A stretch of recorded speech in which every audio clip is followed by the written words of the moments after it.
Bonjour à toutes et à tous, merci d'être avec nous. Je suis Marion, journaliste pour Vitisphère et je suis ravie de vous retrouver pour ce nouveau webinaire réalisé en partenariat avec l'IFV. Aujourd'hui, nous allons aborder la question de la sécheresse. Nous verrons tout à l'heure que la situation commence à être préoccupante, voire très préoccupante, notamment dans les vignobles du sud-est et dans les Côtes-du-Rhône. On fera d'ailleurs un point sur cette région. Et je profite de ce rendez-vous pour exprimer notre solidarité avec tous les vignerons touchés par la grêle ces derniers jours. Voilà, en attendant tout le monde, ce que je vous propose, comme d'habitude, c'est de prendre un petit moment pour les présentations. Alors, vous pouvez nous dire dans le chat de quelle région vous venez. Et comme c'est le sujet du jour, vous pouvez aussi nous indiquer si vous voyez vos vignes souffrir du manque d'eau ou pas encore. Pour rappel, sur GoToWebinar, pour échanger avec nous, il faut que vous cliquiez sur la console à droite de l'écran et sur la flèche orange. Vous tapez votre texte et vous envoyez. Pour information, vous pourrez poser vos questions tout au long de l'heure que nous allons passer avec nos deux experts et on prendra le temps d'y répondre à la fin.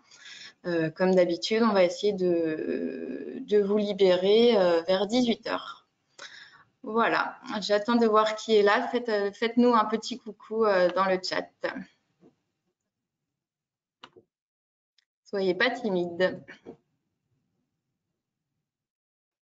Oh, on commence par la Belgique avec Marc Thomas qui est au sud de Bruxelles. Et puis on a Benjamin Bertrand qui est régisseur à Frontignan.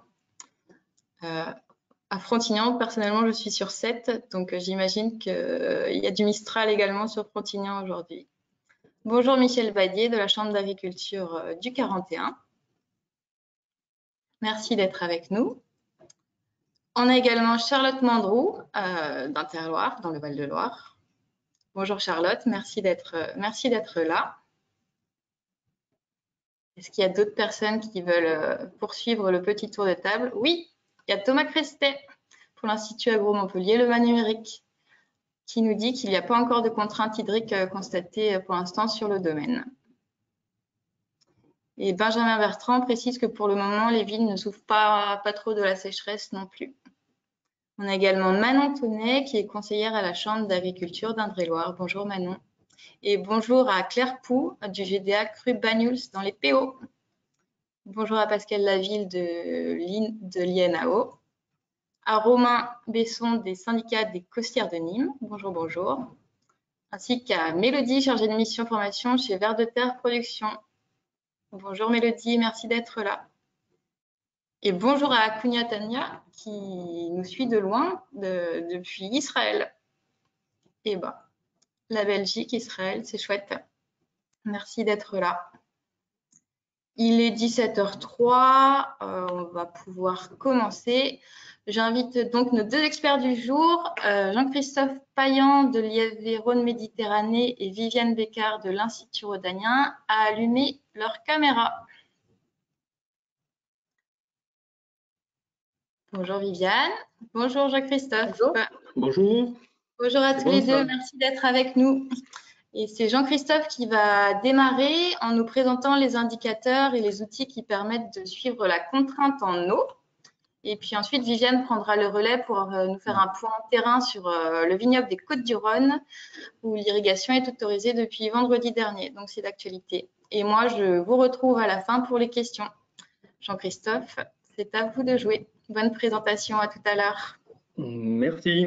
Bon, bonjour à tout le monde. Donc, Jean-Christophe Payan, je travaille à l'Institut français de la vigne et du vin sur les thématiques liées à l'irrigation, l'adaptation au changement climatique. Donc, habituellement, c'est vrai qu'on est assez sollicité, mais un peu plus tard en saison, plutôt en saison estivale, pour parler de gestion d'irrigation. Là, quand nous avions réfléchi avec Marion et Viviane à proposer une intervention, il y a quelques temps déjà, on s'était dit que c'était l'occasion, au vu des déficits pluviométriques du printemps, de faire un peu un point d'actualité pour vous présenter un petit peu la façon que l'on a d'aborder la situation, d'être au courant et de se tenir informé de l'évolution de la situation au vignoble, en prenant pour exemple un cas particulier dans les Côtes-du-Rhône méridionales que présentera Viviane tout à l'heure.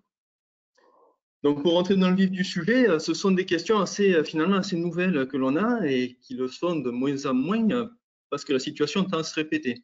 Situation assez nouvelle dans le sens où s'interroger sur la contrainte hydrique au vignoble sitôt en saison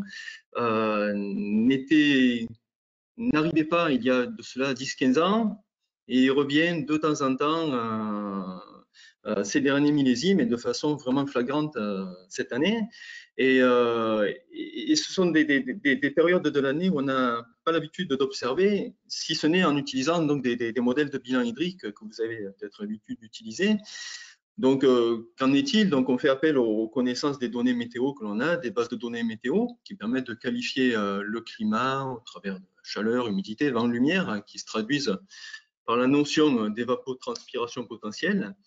Et on utilise des modèles plus ou moins développés, mais qui essayent de prendre en compte le mieux possible la conduite du vignoble en termes d'orientation des rangs, de dimension du palissage, de présence ou pas de l'herbe pour évaluer la part d'eau transpirée par l'herbe et la part d'eau perdue par l'évaporation du sol. Donc, on est sur des approches qui sont assez théoriques, qui permettent, somme toute, de quantifier la demande climatique. Et de l'autre côté, c'est assez simple, on a les pluies qui représentent la fourniture, la différence des deux faisant un bilan. Donc, jusqu'à présent, on a ces outils-là qui permettent donc de quantifier les situations de cette façon-là, par exemple, sur des fonds colorimétriques que l'on a développés et qui permettent de porter un diagnostic. C'est-à-dire, vous avez compris la logique, quoi. On est plutôt sur une situation idéale que l'on va cibler sur la zone médiane, la zone jaune clair, qui permet une évolution progressive de la contrainte en cours de saison végétative.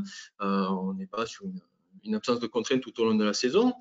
Et utiliser les bilans hydriques permet finalement de faire figurer l'évolution de millésimes. Là, c'est le cas d'une parcelle que je connais particulièrement bien dans le sud de l'Ardèche, à la limite avec le Gard, où on représente le millésime 2021, son comportement, et qui permet donc de faire figurer les autres millésimes qui ont été suivis.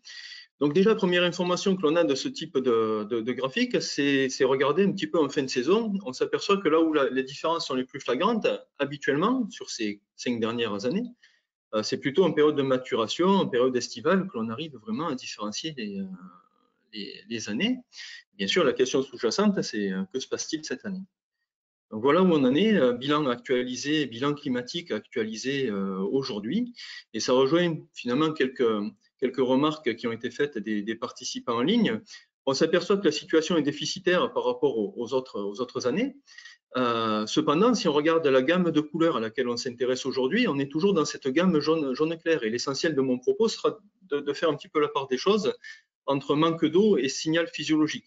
Ce qui fait qu'aujourd'hui, effectivement, on est toujours sur le même niveau de contrainte hydrique que l'on peut dire acceptable, même si on a un épuisement des réserves en eau du sol. Les signes physiologiques ne se font pas encore sentir, ou du moins, Viviane y reviendra tout à l'heure, pas jusqu'à ces quelques derniers jours. Donc, ce sont ces types d'outils que l'on utilise et qui ont pour vertu également de pouvoir faire des projections de la situation en absence de pluie, à court terme par exemple, en absence de pluie, où en serons-nous la semaine prochaine? Et c'est là qu'on commence à voir que l'on est sur un point de rupture parce qu'on change de catégorie de couleur. Donc, quand on en est là, on est sur des approches qui sont complètement théoriques.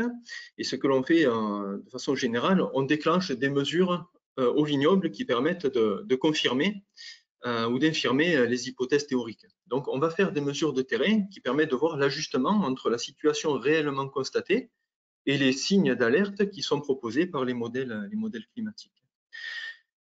La mesure de référence, c'est celle-ci que l'on utilise, c'est le potentiel de base. Alors, pour dévoiler son utilité, je vous propose cette diapositive. Ce sont des outils qui sont plutôt réservés au milieu de la recherche scientifique ou des organismes de développement parce qu'ils ne sont pas très pratiques d'utilisation.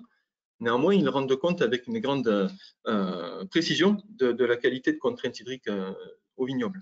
Donc, l'idée, c'est de considérer la vigne comme une éponge que l'on pose au sol et qui se déshydrate dans la journée et qui se réhydrate la nuit en fonction de la disponibilité en eau du milieu.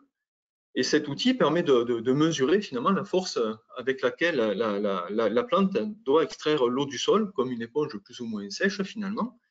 Et l'indicateur que l'on retient, c'est celui qui est mesuré en fin de nuit, qui traduit vraiment l'équilibre entre la disponibilité en eau du milieu et puis la phase de reprise de photosynthèse de la plante dans la journée.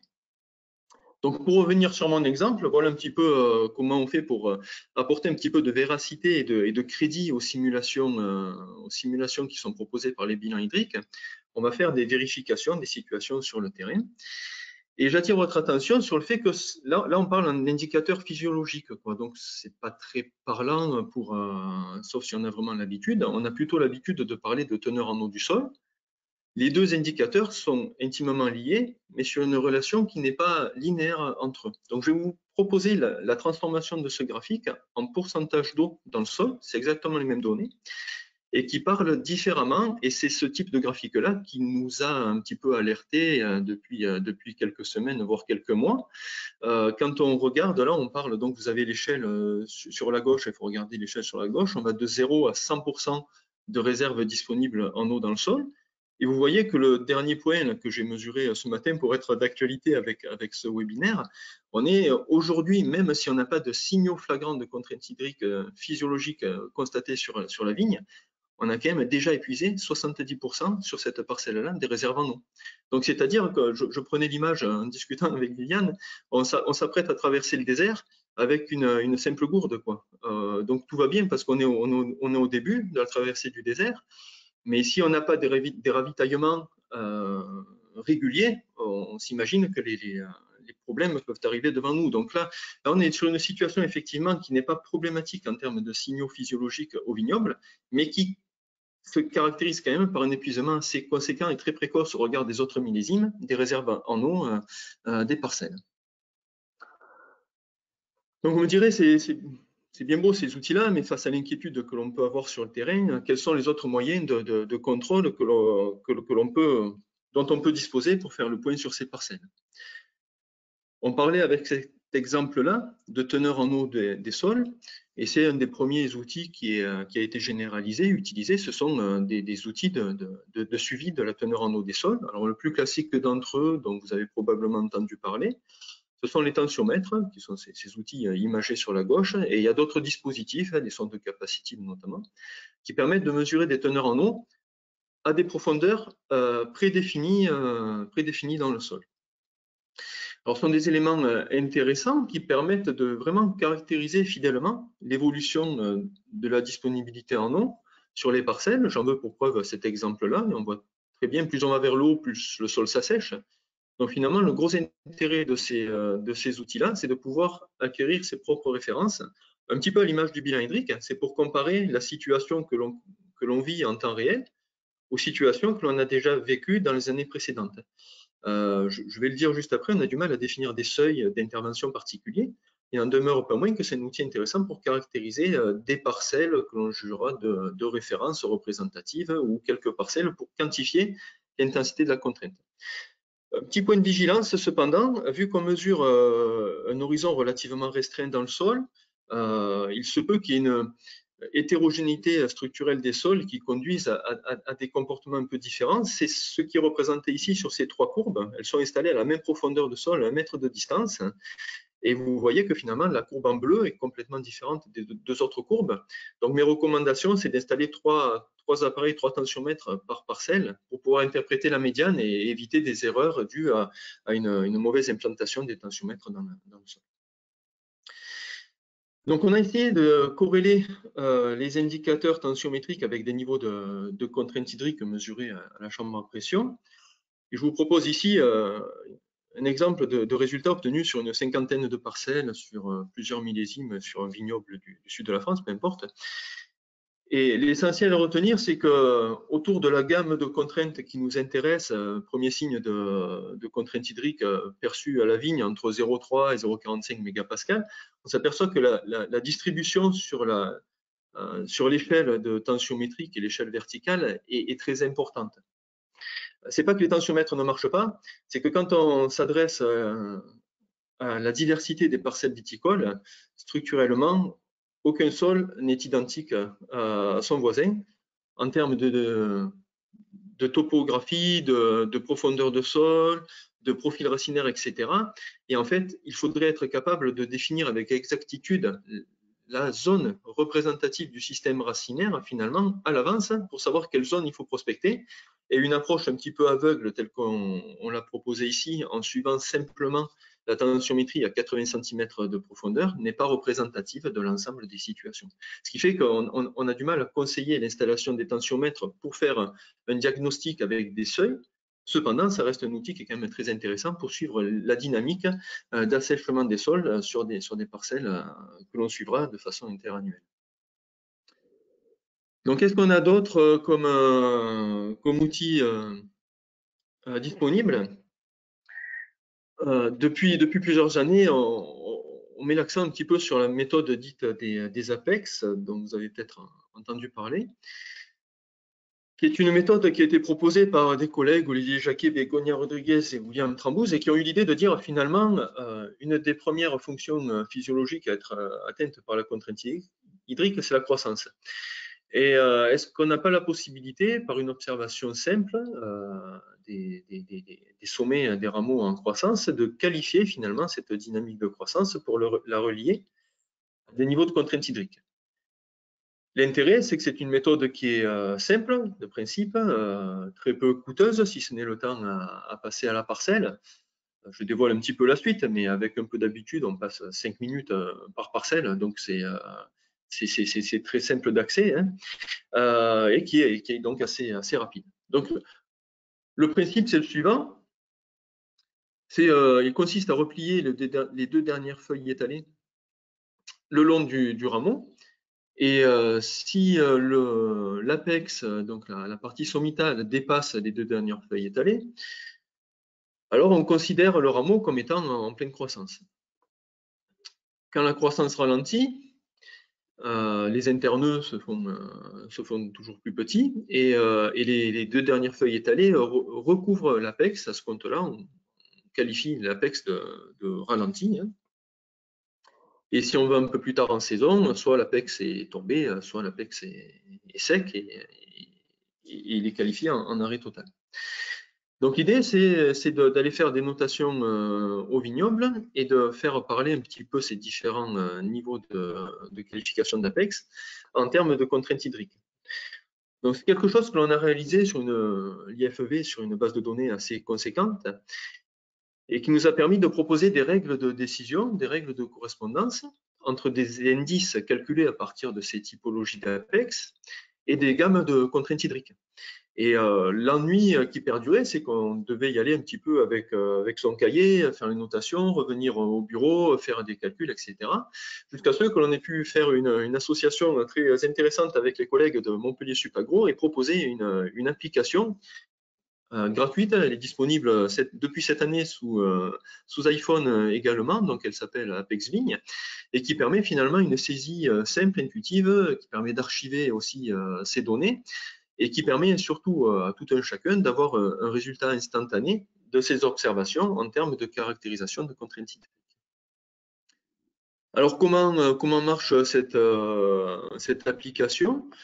Vous avez deux écrans principaux, donc l'écran de gauche sur lequel vous arrivez quand vous avez téléchargé l'application, et puis il y a ce petit bouton là, la feuille avec une loupe, hein, qui permet d'accéder directement à l'écran de droite, qui est l'écran de saisie. Et sur cet écran, vous voyez représenter trois photos dans trois rectangles verts là, qui correspondent finalement à trois boutons qui qualifient les APEX.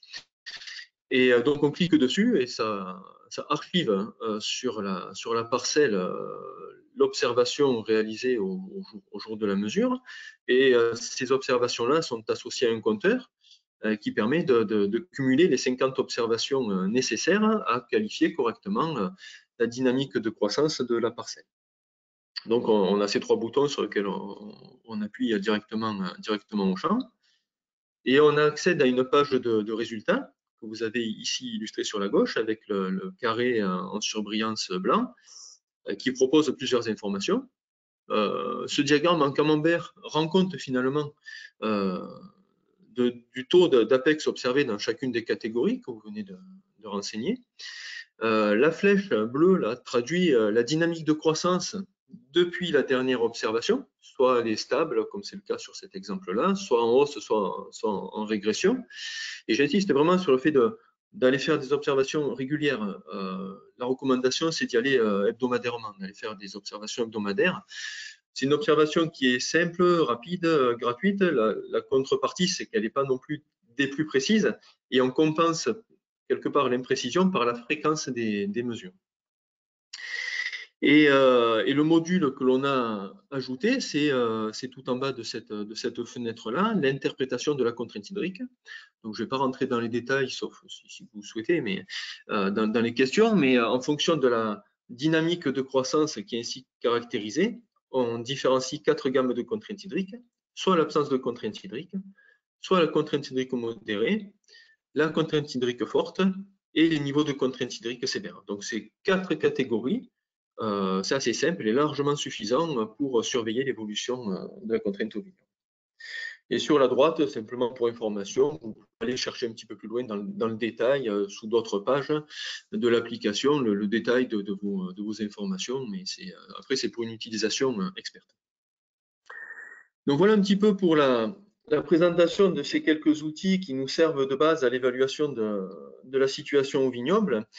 Et pour finir, je voulais essayer de reprendre un petit peu la correspondance que l'on peut avoir entre ces différents indicateurs, en reprenant finalement les différents niveaux de teneur en eau dans le sol, en regardant ce que ça donne en termes d'effet sur les bilans hydriques ou la chambre à pression, les répercussions résultantes sur les niveaux de contraintes définis par l'application Apex Vigne. Et j'ai rajouté une petite information pour la réflexion sur le taux de régulation de la transpiration associé à la vigne. Donc pour aller au plus simple, lorsque le réservoir du sol est plein à 100%, vous l'avez compris, on est sur le haut des tableaux en termes de bilan hydrique, et bien sûr l'application rend compte d'une absence de contrainte hydrique. Voilà. Et on est donc à 100% de transpiration. Il n'y a pas de régulation de la transpiration de la vigne. Cependant, et là c'est le deuxième niveau d'information qui fait écho à ce que je citais tout à l'heure, il faut savoir que la régulation de la transpiration de la vigne n'intervient pas tant que le sol n'est pas à moins de 40% de son taux de saturation. Donc ce qui explique que même si on a épuisé les réserves hydriques précocement jusqu'à présent au vignoble, il n'y a pas eu de signe distinctif pour le moment de répercussion sur la physiologie de la vigne. Entre 100% des réserves disponibles en eau et 40% des réserves disponibles en eau, la vigne transpire de la même façon. C'est une plante qui est quand même assez adaptée à la sécheresse. Et ce seuil-là se traduit également en termes de répercussions, bien sûr, sur l'application par un niveau d'absence de contrainte hydrique. Et même là, pour tout définir, dans l'application Apex Vigne, en lien avec nos fameuses mesures de contrainte hydrique, vous avez ici sur le graphique le seuil que l'on retient dans la littérature comme étant le début des signaux d'apparition de contrainte hydrique au vignoble en termes physiologiques à 0,3 mégapascal. On s'aperçoit que 0,3 mégapascal correspond déjà à un épuisement de 80% des réserves en eau du sol. Et là, on commence à avoir une régulation de la transpiration de la vigne. Donc aujourd'hui, on flirte dans cette zone. Voilà, on est un épuisement qui est quand même assez conséquent dans la plupart des situations méditerranéennes des disponibilités en eau du sol. Mais même s'il est conséquent, il ne s'est pas encore traduit par des signes vraiment problématiques sur la vigne. Mais bon, voilà, il faut, comme on disait tout à l'heure, tout dépend de la régularité des pluies qui pourraient être amenées à survenir. Et si on pousse le raisonnement un petit peu plus loin, la gamme de contraintes hydriques modérées correspond à un épuisement du réservoir du sol jusqu'à 7%. Et la gamme de contraintes hydriques fortes correspond à un épuisement quasi total des réserves hydriques du sol. La gamme de contraintes hydriques sévères, bien sûr, n'est pas une gamme souhaitée. Tout ça pour dire que tous ces signes de contraintes hydriques, on le voit, ils s'interprètent vraiment très différemment, surtout sur la vigne, en fonction de la phénologie. Aujourd'hui, on est dans des signaux d'alerte forts parce que ces niveaux sont précoces. S'ils intervenaient plus tard en saison, ils ne posent aucun souci. On peut aller jusqu'à des niveaux de contrainte hydrique fortes au moment des vendanges. Dès l'instant que cette contrainte vient de façon progressive, ce n'est pas problématique. Aujourd'hui, on est dans des situations qui effectivement sont assez précoces. Et je tiens à souligner dans ces différents indicateurs qui sont à disposition, que l'on manipule régulièrement au niveau des organismes techniques, le rôle vraiment essentiel de la connaissance du terrain par des agents conseils des gestionnaires du vignoble pour vraiment interpréter au plus juste ces différents signaux en fonction de la diversité des situations rencontrées. Donc, il faut avoir une connaissance vraiment experte des vignobles pour pouvoir interpréter correctement ces outils-là qui restent quand même dans une catégorie assez théorique. Voilà pour ces quelques informations, et je voulais vraiment insister sur ces relations entre les différents indicateurs.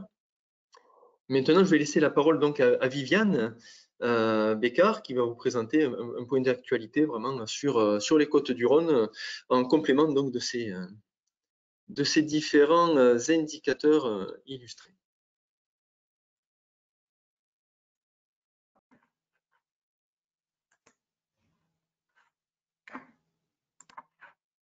Je partage mon écran. Bonjour, moi je vais vous parler de la situation dans les Côtes-du-Rhône, d'abord d'une façon un peu descriptive, ce qu'on voit aujourd'hui. Et après, je vous montrerai la façon dont on aborde le suivi du stress hydrique et son évolution au fil de la saison dans les Côtes-du-Rhône méridionales. Donc, on parle bien du bassin qui est autour d'Orange, Avignon. Voilà.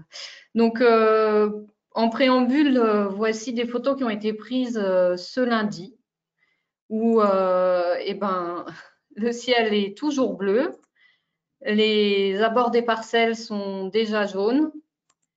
On observe un certain ralentissement des apex, c'est-à-dire que là, les vignes que vous voyez, des gobelets de grenache d'une trentaine d'années, c'est à Kéran que j'ai pris cette photo, les apex sont déjà un petit peu ralentis. Sans que les gobelets aient été, les rameaux n'ont pas encore été écimés. Et sur certaines parcelles qui ont déjà un peu plus soif, on observe déjà les premiers jaunissements des feuilles dans le bas du feuillage, alors même que, comme vous pouvez le voir, les rameaux n'ont pas encore colonisé la totalité de la surface foliaire, la surface de feuillage. J'essaye de mettre mon pointeur. Pour parler du cumul des pluies, donc je vous présente ici les valeurs de la station météo d'Orange, parce qu'on a beaucoup de recul, on a une quarantaine d'années de données météo. Voici le cumul de pluie habituellement observé. On a fait démarrer le compteur à fin octobre pour essayer de grappiller quelques millimètres qu'on aurait eu en fin d'automne, début d'hiver, qui auraient potentiellement pu recharger les sols. Malgré un démarrage de notre compteur plutôt en octobre, on voit que le millésime 2022 on est à 200 mm cumulés, alors qu'habituellement, on est entre 300 et 500 à début juin. Donc, on est moitié moins de ce qu'on attendait pour la saison. Alors, ce graphique de déficit hydrique, c'est pas aussi précis qu'un modèle de bilan hydrique comme vous l'a montré Jean-Christophe Payan. C'est tout simplement, on additionne les pluies et on soustrait une évapotranspiration générique, je dirais. Mais ça permet juste de mettre en perspective les pluies en face d'un développement du végétal. Alors, pas forcément la vigne, c'est une évapotranspiration standard. Mais ce genre de calcul nous permet surtout de mettre en perspective les différents millésimes. Donc là, vous voyez 2022, où on en est par rapport aux 4 derniers millésimes, sachant que 2020 et 2019 étaient déjà des millésimes qui étaient vraiment dans le bas de nos standards au niveau déficit hydrique. 2018, par contre, est dans le haut avec des fortes pluies reçues au printemps. Et donc aujourd'hui, au mois de juin, on est à un déficit quasiment égal à ce qu'on connaît au début juillet habituellement. Ce genre de graphique nous permet aussi de comparer à stade égal et de remettre en perspective le déficit hydrique enduré par la vigne à stade égal pour tenir compte des années plutôt précoces ou plutôt tardives. Sachant que, comme le disait Jean-Christophe juste avant, le stress n'a pas le même impact selon s'il a lieu à nouaison, à fermeture de la grappe ou à la récolte. Pour pour parler de la proportion disponible dans les sols. Donc, sur les simulations sur Orange nous donnent à peu près les mêmes valeurs que celles qui ont été présentées juste avant. Aujourd'hui, autour de début juin, pour une parcelle sur sol médian, on est en train d'entamer les 40 derniers pourcents d'eau disponibles dans le sol. Cette parcelle en sol superficiel ont déjà entamé cette fraction disponible, donc a priori sont déjà en régulation.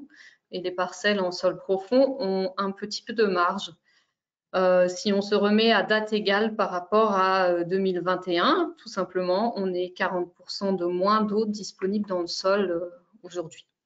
Et pour l'instant, aucune pluie prévue pour la semaine à venir. Donc, les petits pointillés qui présentent les projections sont tristement valables.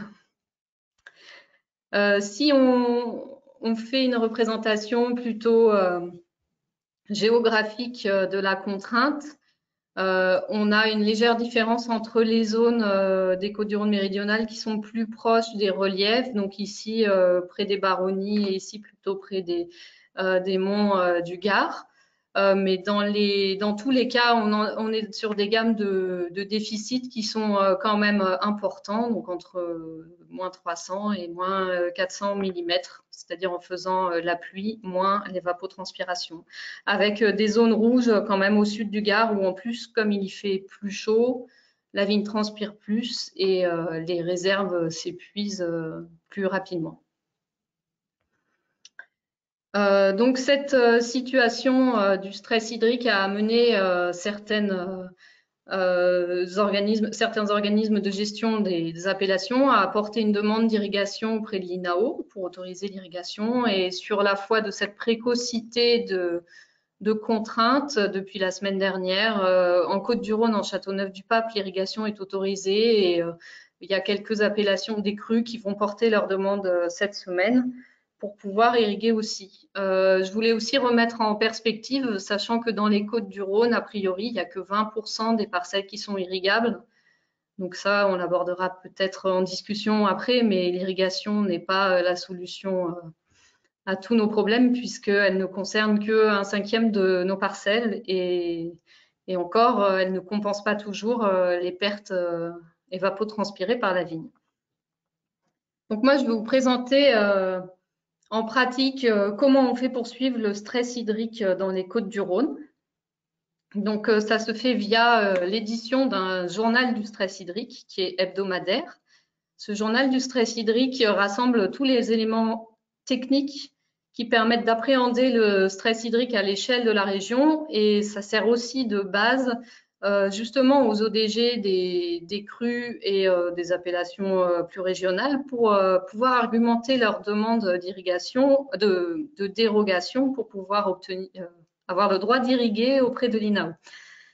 Donc ce journal est édité de façon hebdomadaire et paraît sur le site de l'Institut Rodania. Donc on effectue une tournée de suivi de parcelles tous les lundis avec l'édition de graphiques et la rédaction de petits commentaires de façon le plus rapide possible pour pouvoir avoir un état des lieux dès le début de la semaine. Donc moi, je vais vous présenter le contenu de ce journal de façon très pratique pour la remise en perspective des suivis à l'échelle régionale. Donc, le journal du stress hydrique, il est organisé avec en préambule quelques diapos qui font un suivi des cumuls de pluie et des comparaisons avec les millésimes précédents. En gros, c'est les quelques graphiques que je vous ai montrés tout à l'heure. Ça permet de brosser les différences au sein de la grande zone des Côtes-du-Rhône méridionales avec les cartes et de remettre en perspective en fonction du stade phénologique de la vigne pour pouvoir un peu juger de l'importance de l'impact du stress et de ses dégâts potentiels sur la récolte. Pour cela, on suit un réseau de parcelles sentinelles, il y en a une vingtaine, je vais vous les présenter juste après, sur lesquelles on fait des modélisations, telles que Jean-Christophe les a présentées au début, On complète ces modélisations avec un suivi des APEX hebdomadaires et des calculs du déficit hydrique qui permettent de comparer les millésimes et de façon facile. Et quand on a l'occasion et des signaux qui deviennent de plus en plus sévères au niveau de la contrainte, on réalise des potentiels hydriques foliaires de base, mais pas sur toutes les parcelles du réseau parce que c'est pas possible. Les parcelles sentinelles donc, sont localisées sur toute la superficie, elles sont éparpillées sur la zone des Côtes-du-Rhône méridionales, qui est quand même une zone assez étendue entre Orange, enfin, elle fait 100 km de large et enfin un peu moins, on va dire 80, et pareil en hauteur. Donc, afin d'avoir une bonne représentation de la diversité climatique des Côtes-du-Rhône, on a fait des zonages selon les températures et les précipitations de la vallée du Rhône pour pouvoir répartir des parcelles sentinelles un petit peu dans toutes les zones, puisque les précipitations, elles ne concernent jamais tous les secteurs de la même façon. Et il serait dommage de passer à côté d'un secteur très séchant juste parce qu'on ne suit pas assez de parcelles. Donc, on a une douzaine de parcelles en Côtes-du-Rhône et quelques crues qui ont aussi des parcelles sentinelles puisqu'ils ont besoin d'avoir un suivi particulier pour pouvoir éventuellement demander l'irrigation. On suit toutes nos parcelles en grenache, qui est un cépage qui est donné pour être quand même assez résistant à la sécheresse. C'est notre cépage principal. Il est réparti, enfin on en a partout dans les Côtes-du-Rhône et ça permet d'avoir quand même un outil de comparaison entre nos différentes parcelles. Donc, dans notre journal du stress hydrique, on édite une diapositive par parcelle, une petite fiche, avec un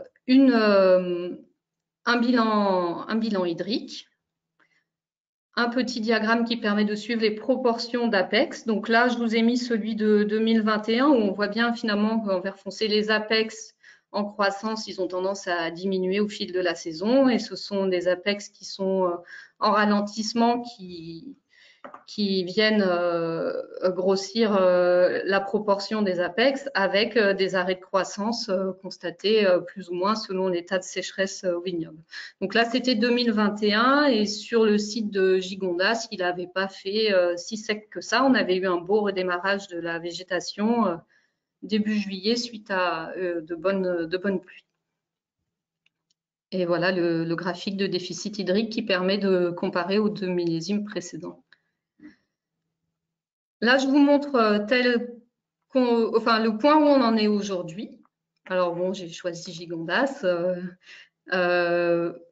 Sur nos parcelles en sol superficiel, les bilans hydriques sont assez finalement pessimistes. On serait en train d'entrer dans la zone de contrainte assez sévère d'ici la semaine prochaine et les parcelles en sol médian sont en train d'arriver en contrainte modérée. Ça correspond à ce qu'on observe sur les APEX où finalement on était passé la semaine dernière à quasiment la totalité des APEX en croissance bien poussant. Aujourd'hui, on en a presque 40% qui sont ralentis et on s'attend à ce que la dynamique elle continue comme ça d'ici les semaines prochaines si on ne reçoit pas de pluie. Je vais conclure juste sur l'intérêt de suivre plusieurs parcelles en vous montrant les suivis qu'on a fait en 2021. Donc, on a notre quinzaine de parcelles qui sont suivies et on voit que sur certains secteurs, donc justement Gigondas et Kéran l'année dernière, on avait reçu des pluies début juillet qui avaient fait redémarrer certaines parcelles qui du coup n'avaient jamais atteint le niveau de contrainte hydrique forte tel qu'il est donné par l'appli Apex Vigne. En revanche, pour certaines autres parcelles comme Visan ou Tavel dans le Gard, qui avaient reçu très peu de précipitations, on avait atteint ce seuil de contrainte hydrique forte dès début juillet. Donc ça montre bien l'utilité sur des grandes surfaces pour pouvoir faire état d'un stress hydrique régional, d'avoir des parcelles sentinelles, comme je les appelle, sur la totalité de la surface. Voilà, et de temps en temps, on fait des suivis de potentiel hydrique foliaire de base à la chambre à pression qui permettent de confirmer finalement la validité des modèles de bilan hydrique qui sont simulés sur nos parcelles. Ça, c'est une conclusion sur 2021 qui montre sous un autre angle ce que je viens de montrer, le suivi des plusieurs parcelles. Et là, vous avez les marches de contraintes qui sont franchies petit à petit par la vigne tout au fil de la saison entre juin et août. Et en fait, on voit que la plupart de nos parcelles ont basculé en contraintes hydriques modérées entre fin juin et début juillet. Donc là, c'était en 2021. On avait 2 outsiders qui finalement, grâce aux pluies, ont pu continuer à être bien en croissance tout au mois de juillet. Et la contrainte forte est arrivée, vraiment, elle s'est étalée sur un mois, sur nos 15 parcelles suivies, entre début juillet pour celles qui avaient le moins de réserve en eau et qui avaient reçu le moins de précipitations, et fin juillet. Et finalement, il n'y en a que 4 ou 5 parcelles sur tout le réseau qui sont entrées en contrainte hydrique sévère à partir de la fin de l'été. Les perspectives pour ce genre de suivi à grande échelle, finalement, ce serait d'améliorer notre appréciation de la contrainte hydrique avec d'autres outils, donc les sondes tensiométriques qu'il faudrait installer sur chaque parcelle, mais aussi on aimerait développer les notations collaboratives de suivi des APEX, notamment avec des partenariats à la fois avec les organismes techniques, les ODG sur le plan local, et aussi la fonction participative de l'appli Apex Vigne qui permettrait aux viticulteurs eux-mêmes de partager leurs données de suivi d'APEX et de faire finalement un ensemble de sous-réseaux qui ferait un réseau très représentatif et qui nous permettrait d'éditer des cartes de contraintes qui seraient basées non pas sur des simulations de bilan hydrique, mais sur des observations réelles. Et donc, ça nécessite une formation des utilisateurs à la méthode des APEX qui est vraiment très facile. Donc, pour ça, on a édité des fiches tuto et on espère un petit peu créer une dynamique d'utilisation de cette méthode d'estimation du stress hydrique. Et voilà, l'objectif est de pouvoir modéliser. J'ai fini. Eh ben, merci beaucoup Viviane et bravo pour vos travaux de veille qui doivent être utiles à de nombreux vignerons et conseillers. Merci également à Jean-Christophe. Vous avez tous les deux parfaitement respecté le timing, donc on va pouvoir passer à la phase de questions. J'en ai déjà regroupé, vous pouvez continuer à en poser. Alors, pendant la présentation de Jean-Christophe, Thomas Cresset a posé 2 questions.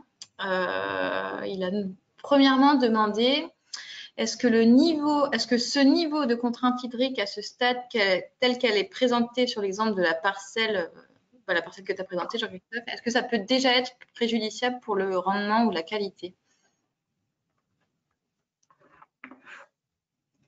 Qui c'est qui répond? Je remets le son. Non, la réponse est non, c'est là un petit peu que c'est un petit peu vicieux, quoi. Parce que comme on est sur un épuisement important de la réserve hydrique, mais qu'il n'y a pas pour autant de répercussions sur la physiologie, aujourd'hui, grosso modo, jusqu'à aujourd'hui, tout va bien, quoi. La problématique, c'est que, vu ce qu'a cité Viviane également, les prévisions météorologiques qui s'annoncent, on rentre déjà dans l'été où on n'a pas trop de pluie, et en plus, sur les 10 prochains jours, ils annoncent pas du tout de pluie. Donc, on est vraiment sur une phase où on continue à épuiser la réserve en eau, donc on va vite décrocher. Le problème, c'est pas le niveau de contrainte hydrique que l'on a aujourd'hui, qui n'en est pas, c'est que ce niveau d'épuisement a un mois d'avance par rapport à ce qu'il faudrait qu'il ait habituellement, quoi. Donc c'est plus ce qui va arriver à partir d'aujourd'hui qui va poser des problèmes et on part avec aucune sécurité. Voilà. On est aujourd'hui sur une situation où on n'a aucune sécurité. Aujourd'hui, il n'y a pas de problème physiologique, je crois, à constater, mais c'est très tendu, on est sur le fil du rasoir, alors que habituellement, on a un peu une marge de manœuvre de sécurité. Ok. Il a demandé aussi si le cépage pouvait avoir une influence, en gros, pour un même sol et une même teneur en eau. Est-ce qu'il y a des cépages ou des porte-greffes qui vont extraire plus d'eau? Alors, c'est des questions où il faudrait répondre avec des niveaux de précision importants. La contrepartie de ma réponse, c'est de dire qu'en termes de conduite viticole, les variations que l'on peut observer entre cépages ne sont pas suffisantes pour compenser les problèmes que l'on rencontre aujourd'hui. On a physiologiquement déjà identifié des comportements différenciés des cépages, mais lorsqu'ils s'expriment, en général, c'est pour des niveaux de contraintes qui sont déjà très importants, quoi, presque hors du cadre souhaité de conduite de la vigne pour assurer des rendements. Là où la question est un peu plus difficile à répondre, c'est qu'historiquement, en termes de valorisation, de conduite des cépages, il y a certains cépages que l'on a implantés dans des zones qui sont plus superficielles ou restreintes que d'autres. Le grenache, c'est le bon exemple. On l'a souvent mis factuellement dans des zones qui sont peut-être plus problématiques que de la Syrah, par exemple, où en fonction du type de vin souhaité, on met dans des sols à réserve plus importante des cépages qui sont destinés plutôt à faire plus de vin rosé ou de vin blanc, des choses comme ça, où on tolère moins de signes de contrainte hydrique parce que le vin lui-même produit n'a pas la valorisation nécessaire des niveaux de concentration que l'on peut avoir si on est en sol superficiel. Mais donc, pour répondre plus directement, la variabilité des cépages ne permet pas de rendre compte aujourd'hui des contraintes liées à l'évolution du climat. Les recherches vont bon train en ce sens, mais ce qui est disponible aujourd'hui n'est pas suffisant. D'accord, ok. Et quand tu parlais de la méthode ApexVine, Michel Baillet a demandé si ça fonctionnait de la même façon sur tous les cépages. Alors, il y a un gros engouement autour de cette méthode qui nous fait nous poser beaucoup de questions en la matière. Les règles de décision que j'ai présentées, on les a élaborées, quel que soit le cépage, sur un panel de 5 cépages. Donc sur Grenache, Syrah, Cinsault, Mourvèdre, Carignan. La distinction des cépages ne nous a pas permis d'améliorer la précision. Cependant, ce ne sont que 5 cépages et on travaille un peu plus spécifiquement pour creuser davantage la question. Alors, c'est pas forcément pour différencier les cépages, mais peut-être pour espérer gagner encore plus de précision si on prend la composante cépage dans la définition de règles de décision qui sont un peu plus poussées en saison ou autre. Aujourd'hui, on a volontairement mis de côté la question variétale, mais c'est possible que les choses évoluent en ce sens avec les travaux qu'on continue à conduire. Ok, affaire à suivre. Voilà. Et Marc Thomas a demandé si les dynamiques de croissance des apex étaient toujours linéaires, toute chose étant stable par ailleurs. Non, elles ne sont pas linéaires. Non. Okay. Non, là, la réponse, non, elles sont pas linéaires. Après, je ne suis pas rentré dans les détails, mais là, l'utilisation de ces règles de décision s'entend sur une période donnée du cycle végétatif aussi, parce qu'après, la sénescence naturelle va intervenir sur la qualification des apex. Donc, quand on l'a développé comme outil complémentaire de diagnostic de contrainte hydrique, ça s'entend entre la floraison, grosso modo, et la mi-maturité, quoi. Là où on a un intérêt à surveiller la contrainte. Et là aussi, on a actuellement des travaux en cours pour voir dans quelle mesure on peut utiliser cette méthode à d'autres finalités pour caractériser de la vigueur, pour des vignobles qui ne sont pas forcément sensibles à la contrainte hydrique, jusqu'où on peut pousser les observations, avec quelle fréquence, avec la prise en compte de la composante variétale. Mais en l'occurrence, non, la réponse n'est pas linéaire. D'accord, ok. Et Estelle Pouvreau, qui est conseillère viticole en Suisse, a demandé également pendant ta présentation quels seraient les indicateurs les plus pertinents à suivre pour piloter l'irrigation.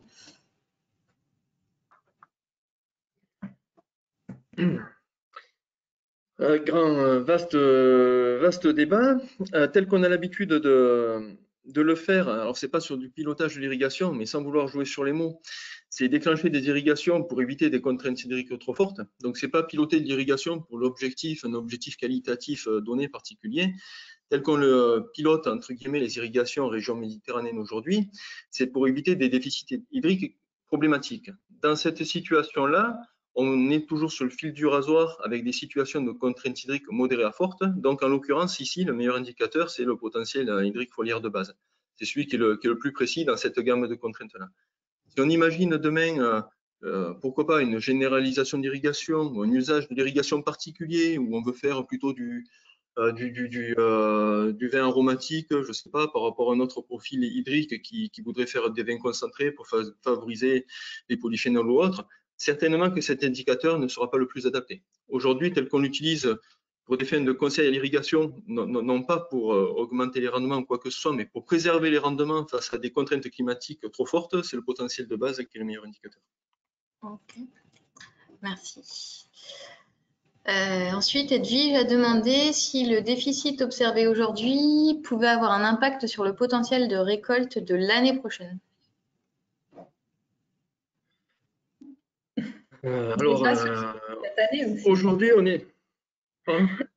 J'allais dire déjà sur celui de cette année, on espère que les baies vont pouvoir grossir dans de bonnes conditions, parce que si le fonctionnement physiologique de la plante est ralenti, forcément le grossissement des baies est potentiellement affecté.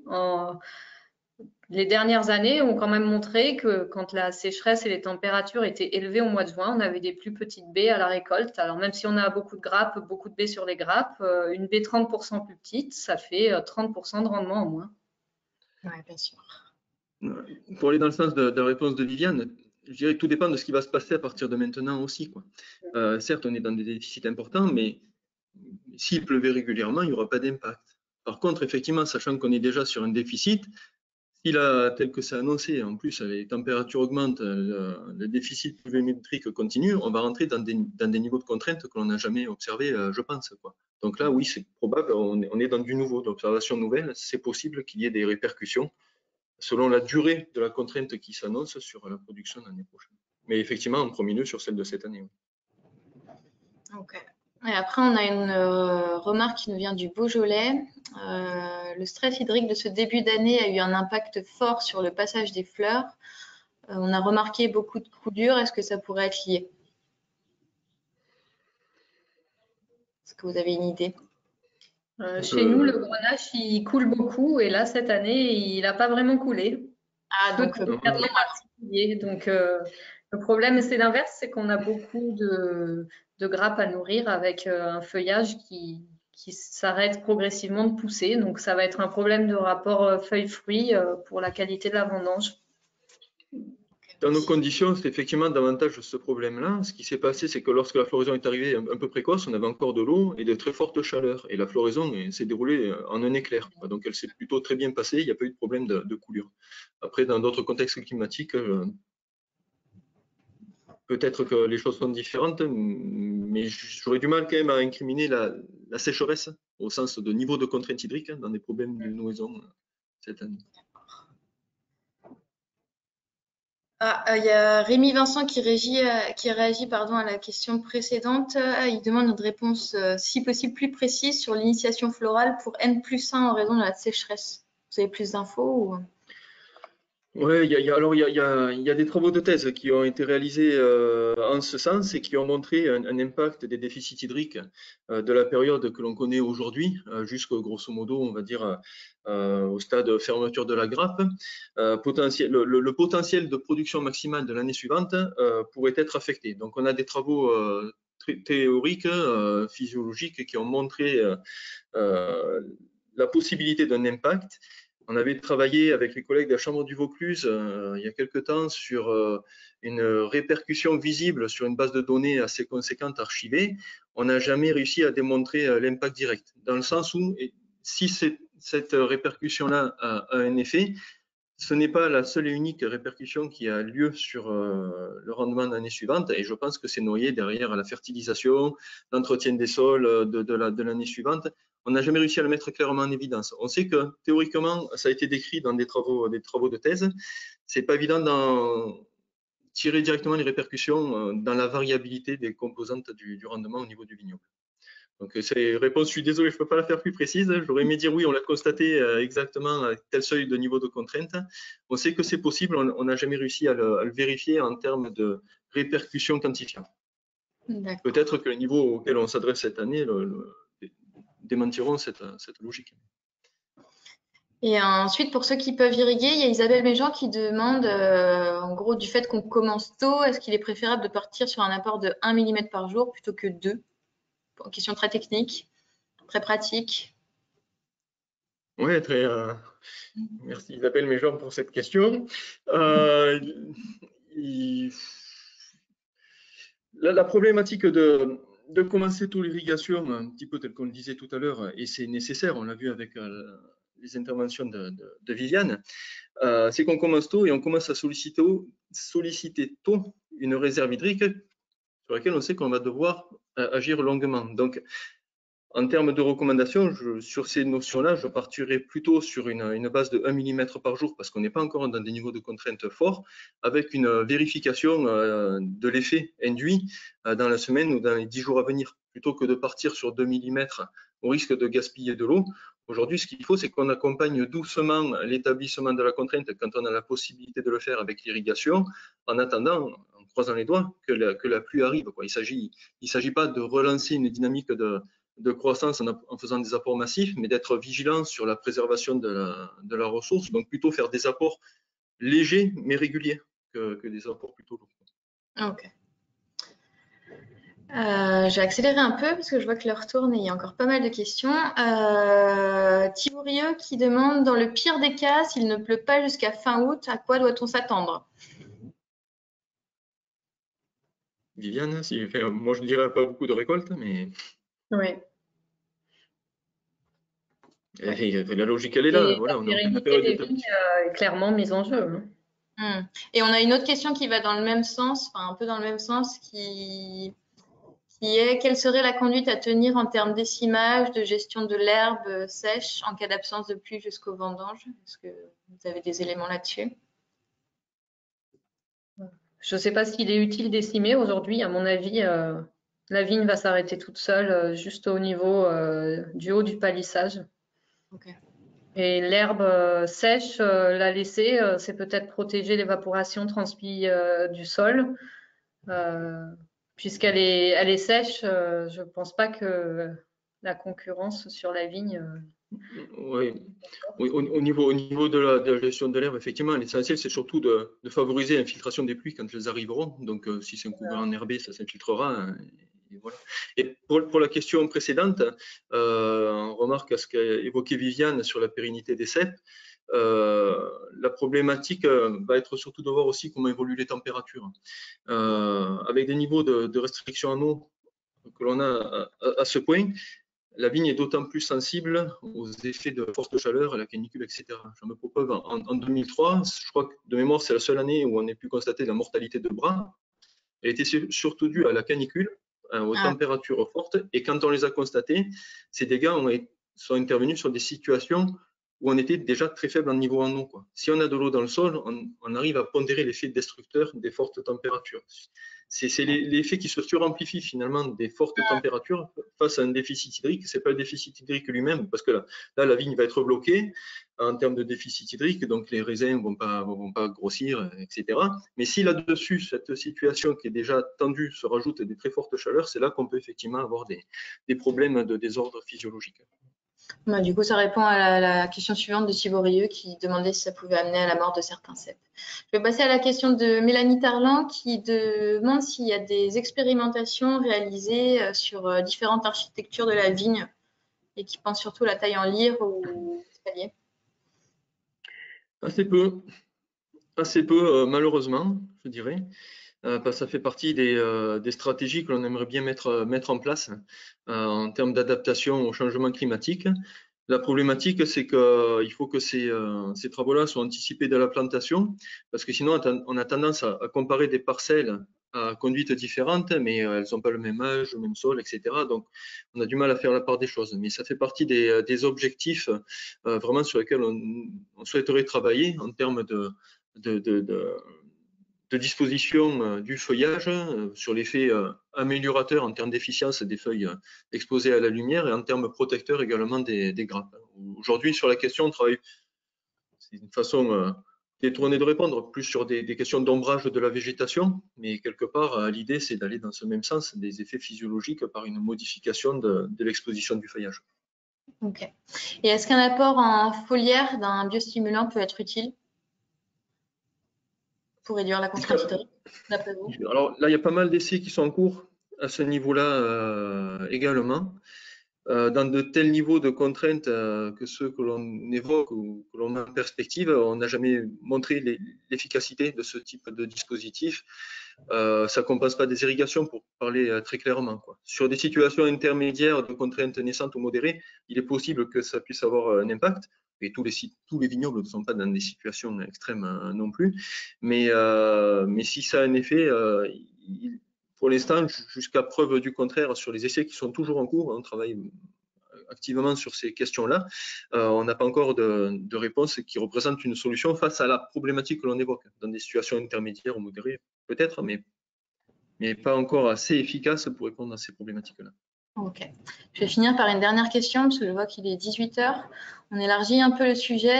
On a une question concernant les jeunes vignes, savoir si toutes ces techniques d'observation que vous avez présentées fonctionnent sur les jeunes vignes plantées il y a 2 ou 3 mois, ou est-ce qu'il vaut mieux arroser régulièrement sans en tenir compte? Et puis là, c'est un cas précis, c'est du muscat petit grain, si ça peut vous aider. Viviane, tu compléteras si tu veux, c'est le domaine technique que tu connais bien. Non, en termes d'outils, malheureusement, on n'est pas à l'aise avec l'utilisation de ces outils-là sur des jeunes vignes. Et les stratégies d'irrigation ou d'accès à la ressource doivent être également différenciées de plus en plus de 2 manières. On l'a un petit peu abordé, savoir si on est sur des questions d'irrigation avant floraison ou après floraison, mais également si on est sur des questions d'irrigation dans le cadre de plantiers ou sur vignes adultes. Et dans le cadre de plantiers, dans cette situation-là, ma recommandation serait, dans la mesure du possible, de reconstituer le stock en eau au niveau du sol, quoi. Il faut éviter, là, pour le coup, ce que je disais tout à l'heure, les 1 à 2 mm jour. Sur le plantier, je ne recommanderais pas cette approche-là. Je recommanderais plutôt des apports un peu plus massifs, 10, 15 à 20 mm toutes les semaines, pour vraiment faire une humectation assez généreuse du sol pour que le système racinaire puisse se développer le plus efficacement possible, plutôt que d'être restreint dans le ou les 2 mm qui seraient apportés. Après, Viviane, si tu souhaites apporter des compléments. Après, juste de façon pratique, c'est sûr que sur un plantier dont on cherche à établir un tronc ou avoir un rameau suffisamment développé pour pouvoir tailler à 2-4 yeux l'année prochaine, il faut éviter que l'apex sèche et favorise des démarrages d'entrecœur où on aura des petites vignes toutes touffues, impossibles à tailler de façon satisfaisante l'hiver suivant. Si on raisonne juste en termes de croissance du rameau, il vaut mieux laisser le rameau principal se développer sur un plantier. Ok. Eh ben, merci à tous les deux. Il restait 3-4 questions, mais il va falloir qu'on se quitte pour respecter le timing. Ceux à qui on n'a pas pu répondre, n'hésitez pas à envoyer un mail à rédaction@vitisfer.com avec vos questions et puis je les transmettrai à Viviane ou Jean-Christophe en fonction du destinataire. Merci à tous, merci Jean-Christophe, merci Viviane.